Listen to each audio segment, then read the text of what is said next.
As today's information has hit the dockets, I am trying to comb through everything and go back to the beginning.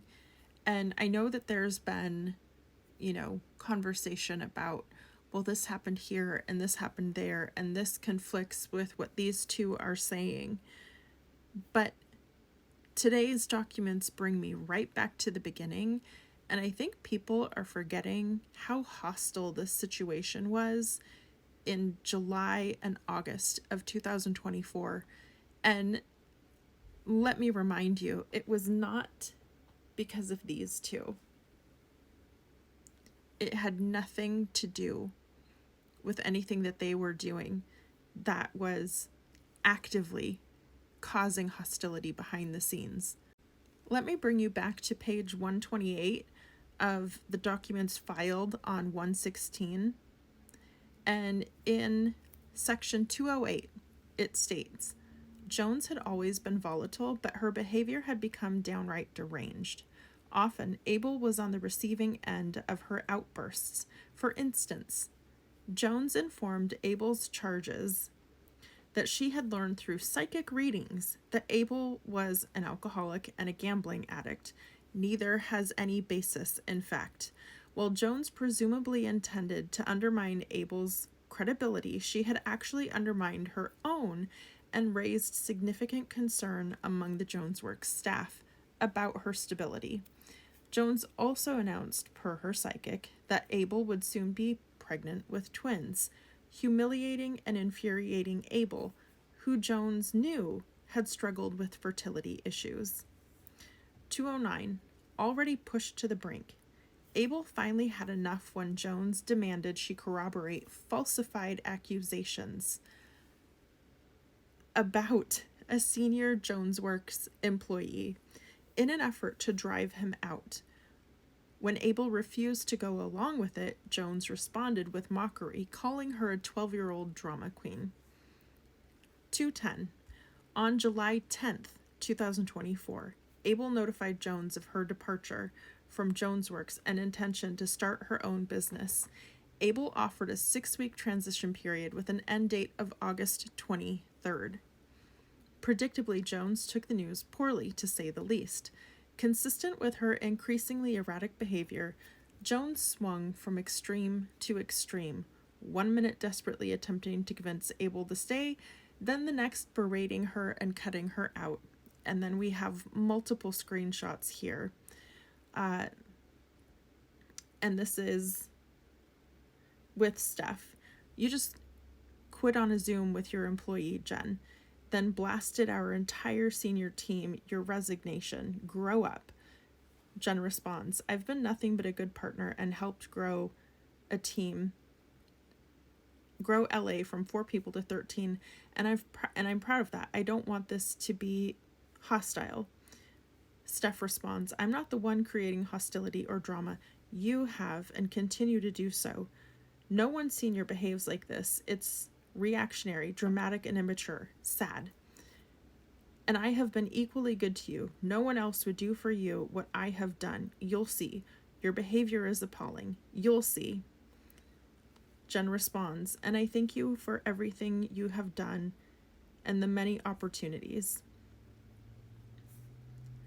And then Stephanie's husband, Jason, texts Jen's fiance after the resignation. Jason says, we can't let another great duo break up. Shohei and Trout was one thing, but our girls are better together. 212. While Abel was resolute about leaving, she had every intention of doing so amicably, a sentiment she repeatedly conveyed to Jones. Then it goes into the email about her departure, and it's dated July 26th, and she basically starts it off with, first, I wanted to say thank you. She then says, since I resigned, I have been doing a lot of thinking. She continues on to another paragraph. With all of this said, the facts remain. I respect you immensely. I feel so grateful for the opportunities you have given me. She continues, I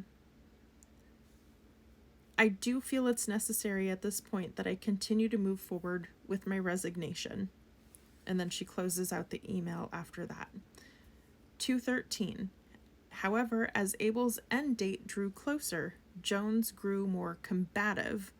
With several weeks left in her tenure and innumerable client matters to handle, Abel found that she had been removed from client email distribution lists and left in the dark about meetings, calls, and events she was expected to attend. It was clear to Abel that Jones was trying to embarrass Abel and tarnish her professional reputation in advance of her departure. Then it cuts to the text messages between Jen and the Jones Works chief of staff, and basically it reveals in those messages that without notice, she had been removed from those communications and removed from those aliases, so she couldn't communicate with the clients. And the Jones Works chief of staff even let her know, but we left you on with Justin, an essentially wayfarer. 2:14, in her final week, Abel contacts Jones' chief of staff concerning the release of her phone number.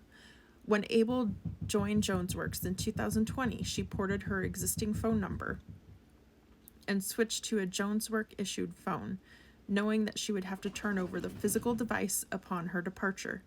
Abel arranged for her phone number to be released so she could port it to a new device and retain decades worth of personal contacts, photos, private conversations with friends and family, and confidential financial data and access accounts protected by two-factor authentication. JonesWorks chief of staff assured her multiple times in writing that JonesWorks would cooperate and uphold their agreement. In the next screenshots, it's the JonesWorks staff that's basically saying that they can't give her phone back, and I can't tell the date because the screenshot is pretty blurry. It looks like it's a photo of a computer screen, but it possibly is 8/19, and they're basically discussing when or how she can get her phone back, and the chief of staff is like, regarding your phone, we can give it back to you your last week. It could be August 10th. I can't tell if it's 10 or 19. But I guess if he's saying the last week and her last agreed upon day was 8/23, we'll go with 8/10. So at least by August 10th, she's no longer in possession of her phone. Then section 215, on August 21st, 2024, 2 days before her last day, Abel pulled up to the JonesWorks office in Beverly Hills. There, she was confronted by a physically imposing security guard. A lawyer sitting at a conference table covered in documents. So JonesWorks had a lawyer. August 21st for all of this. An IT professional and Jones' chief of staff who had flown in unannounced from New York. Apart from Jones' chief of staff, Abel had never seen any of them before. After being ushered into the conference room, Abel saw that the security guard was posted just outside, blocking the exit. There, the attorney pointed to the documents and told Abel in a menacing, cold tone to review and sign them. The attorney told her that JonesWorks believed she had proprietary information on her personal laptop and would likely have grounds to sue if Abel did not allow them access. Completely caught off guard by this hostile and intimidating display, Abel fell into a state of shock. She had never experienced anything like this and did not know what to do. Fearful that she would burst into tears and humiliate herself, which she knew was what Jones wanted, Abel disassociated. Knowing she had not done anything wrong and desperate to get out of there, Abel signed the documents without digesting their contents.